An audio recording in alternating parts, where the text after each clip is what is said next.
Hello students. हम भूतकाल की दो वीडियो कर चुके हैं। एक में परिभाषा वर्तमान काल और दूसरी में भूतकाल और उसके भेदों का जिक्र हम कर चुके हैं। ये है बेटा तीसरी वीडियो। भूतकाल के बाद आता है भविष्यत काल। तीसरा भेद क्या है? भविष्यत काल। ठीक है, तो तीसरा भेद क्या हुआ? भविष्यत काल। अब देखो, भविष्यत हमने कहा था कोई भी कार्य है वो तीन समय में हो सकता है, या तो चल रहे समय में, उसको कहा हमने वर्तमान काल, और एक बीते हुए समय में, उसको कहा भूतकाल, और एक होगा आगे आने वाले समय में। ठीक है, आगे आने वाले समय में क्या होगा? भविष्यत काल। अब सबसे बड़ा उदाहरण तो यही है कि हम कोरोना से जीवित बचेंगे। आने वाले समय में क्या पता भाई, बचे या ना बचे, ये तो पता नहीं ना, लेकिन एक उम्मीद तो है कि आने वाले समय में हम कोरोना से जीवित बचेंगे। ठीक है, तो बेटा यहाँ क्या होता है कि भाई किसी क्रिया का, ओके, किसी क्रिया का आने वाले समय में होने का बोध हो। आने वाला समय बताया है, तो किसी क्रिया का या क्रिया के जिस रूप से किसी भी तरह से हम कर सकते हैं, परिभाषा लिखते हैं। परिभाषा क्रिया का वह रूप, क्रिया का वह रूप जिससे उसके अर्थात क्रिया के उसके आने वाले समय में, आने वाला समय क्या है? भविष्यत काल। आने वाले समय में होने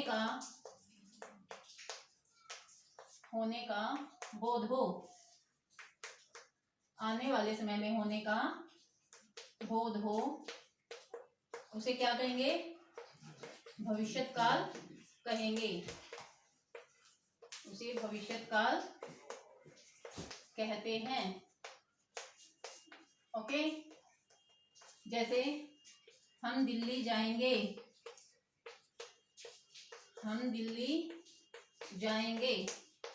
ठीक है, हम खेलेंगे, तुम हमारे साथ पढ़ोगे,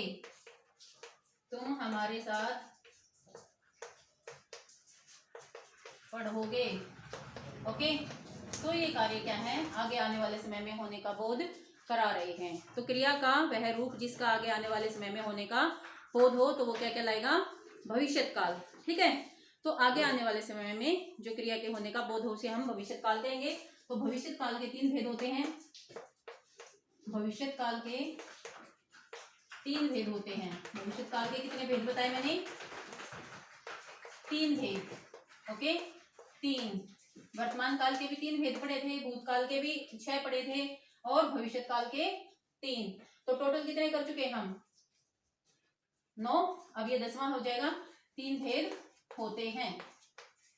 ओके, हाँ जी, होते हैं। सबसे पहले सामान्य भविष्यत। पहला क्या है? सामान्य भविष्यत काल। सामान्य भविष्यत काल। अब देखो, आपने पढ़ा, सामान्य वर्तमान काल भी पढ़ा है, सामान्य भूतकाल भी पढ़ा है, और अब हम कर रहे हैं सामान्य भविष्यत काल। तो क्रिया के जिस रूप से उसका आने वाले समय में सामान्य रूप से होना पाया जाए, अर्थात ना तो उसमें संदेह हो, ना कोई निरंतरता हो, मतलब आगे आने वाले समय में उसका क्या है सामान्य रूप से होना पाया जाए। तो क्रिया का आने वाले समय में सामान्य रूप से होना पाया जाए, वहां क्या होगा? सामान्य भविष्यत काल। तो क्रिया का वह रूप जिससे उसका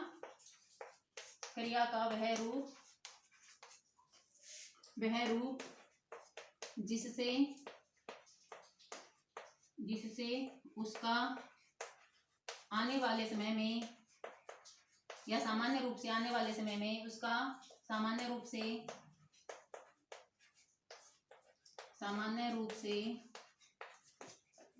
आने वाले समय में होना पाया जाए। सामान्य रूप से आने वाले समय में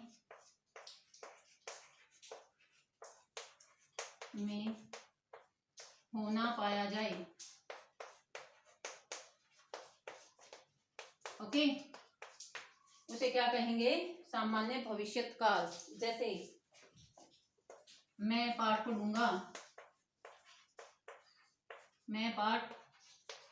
पढ़ूंगा, ओके।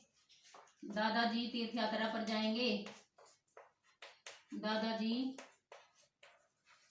तीर्थ यात्रा पर जाएंगे। ठीक है ना। ये गा गे गी पीछे आएगा गा गे गी।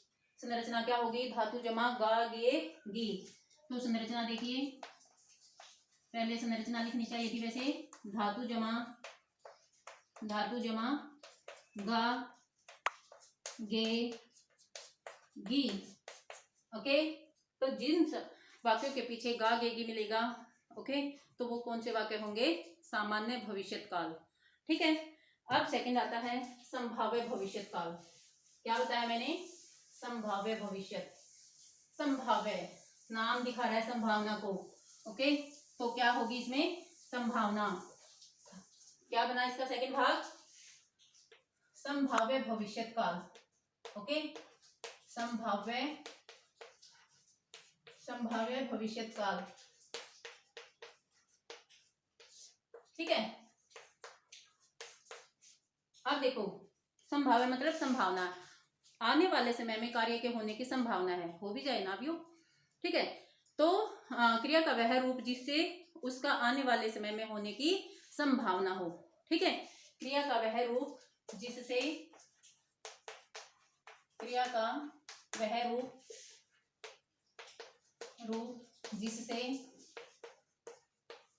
उसके किसके, अब तो पता ही लग गया होगा क्रिया के, उसके, क्रिया का वह रूप जिससे उसके भविष्य काल में होने की संभावना, भविष्य काल में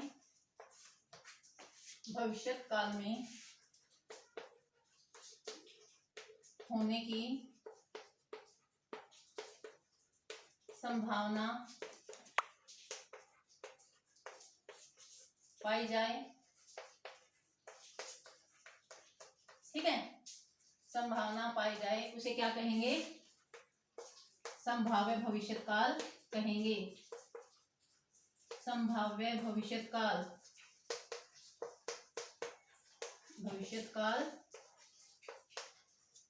कहते हैं, उसे सामान्य भविष्यत काल कहते हैं।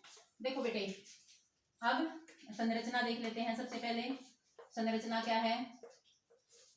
ओके, इसमें शायद मिल सकता है आगे, शायद, या हो सकता है, या संभवतः, शायद, हो सकता है या संभवतः। ठीक है। और जमा धातु, सॉरी, शायद हो सकता है जमा कर्ता, जमा धातु, जमा ए। ठीक है। ओके, ए या ए भी लगा सकते हैं, वो वाक्य के अनुसार देखा जाएगा। ठीक है। जैसे हो सकता है पिताजी आ जाएं, या शायद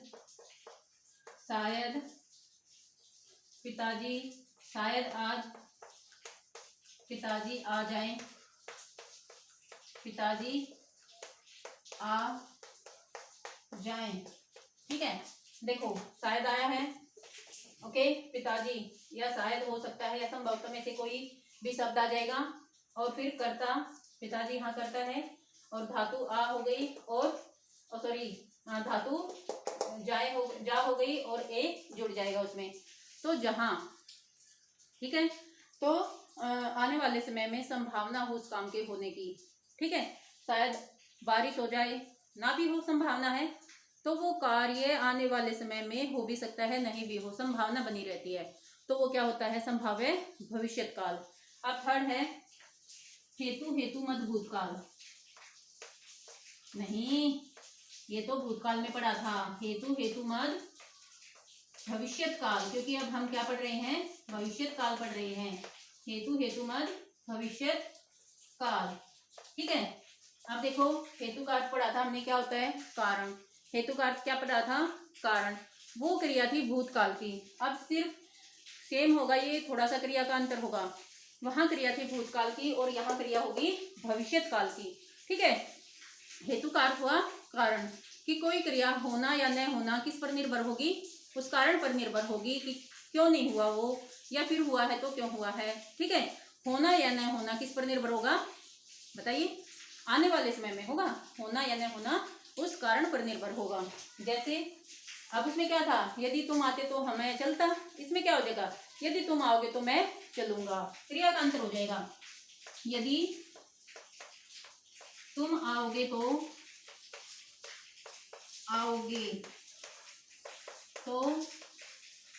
मैं चलूंगा। ठीक है ना। अब देखो गा, यहाँ भविष्य काल को यहाँ आगे आने वाले समय में क्रिया का होना बता रहा है। यदि तुम आओगे तो मैं चलूंगा, दो क्रियाएं हैं, एक क्रिया का होना दूसरी पर निर्भर है।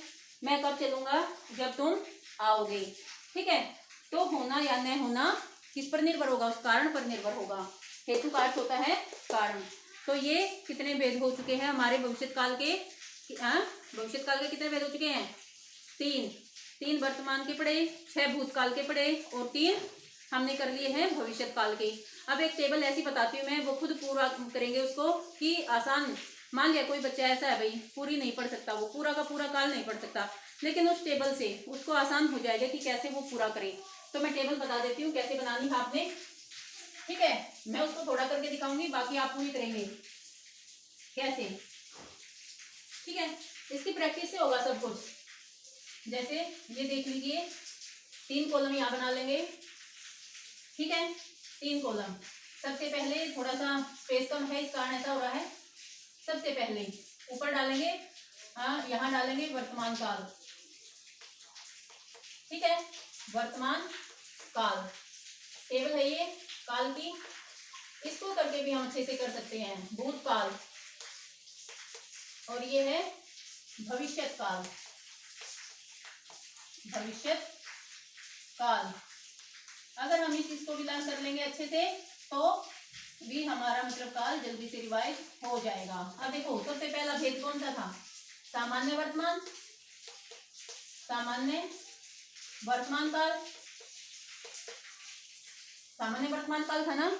तो इसकी संरचना क्या थी, अब हम यहाँ संरचना लिखेंगे। संरचना क्या थी, धातु जमा ता है, ते हैं, ती हैं, ती हैं। ओके, ठीक है। और इसका एक उदाहरण यहाँ डाल देंगे। जैसे बोलिए, रमा खाना खाती है,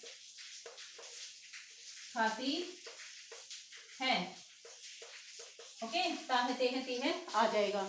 अब ऐसे ही इसका सामान्य भूतकाल डाल देंगे। सामान्य भूतकाल, अब संरचना देखिए यहाँ क्या होगी, संरचना धातु जमा आ ए ई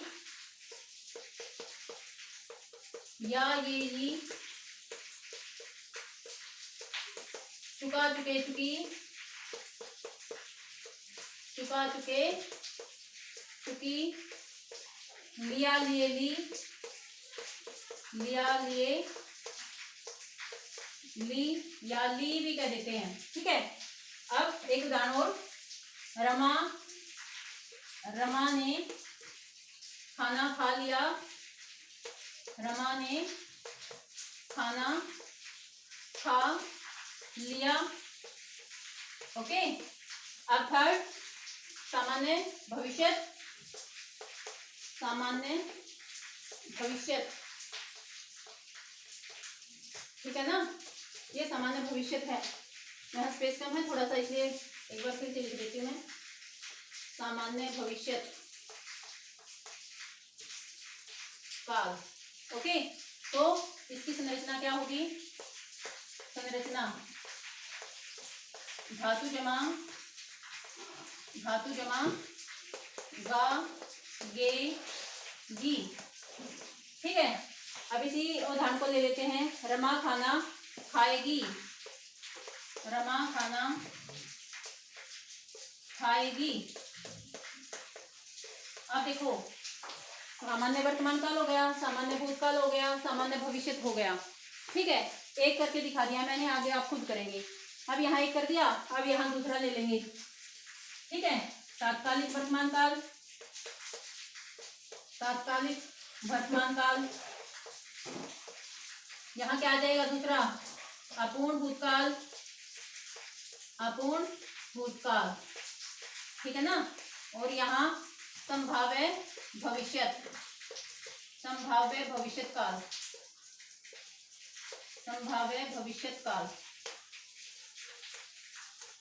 ओके, तो अब आप इनकी यहाँ संरचना लिख देंगे, एक एक उदाहरण लिख देंगे। ऐसे ही टेबल आप अब खुद तैयार करेंगे। ओके, मान लिया किसी को पूरा पढ़ने का टाइम नहीं है तो आप इस टेबल से भी पूरा का पूरा काल सीख सकते हैं। बच्चों को अंग्रेजी में टेंस और हिंदी में काल सबसे मुश्किल लगता है, लेकिन मैं यूँ कहती हूँ कि आप ये संरचना याद कीजिए, कोई मुश्किल नहीं है, फटाफट आप जवाब देंगे। ओके, और कोई प्रॉब्लम है तो बताओ, नहीं तो कोई दिक्कत नहीं है। ठीक है, ओके, थैंक यू।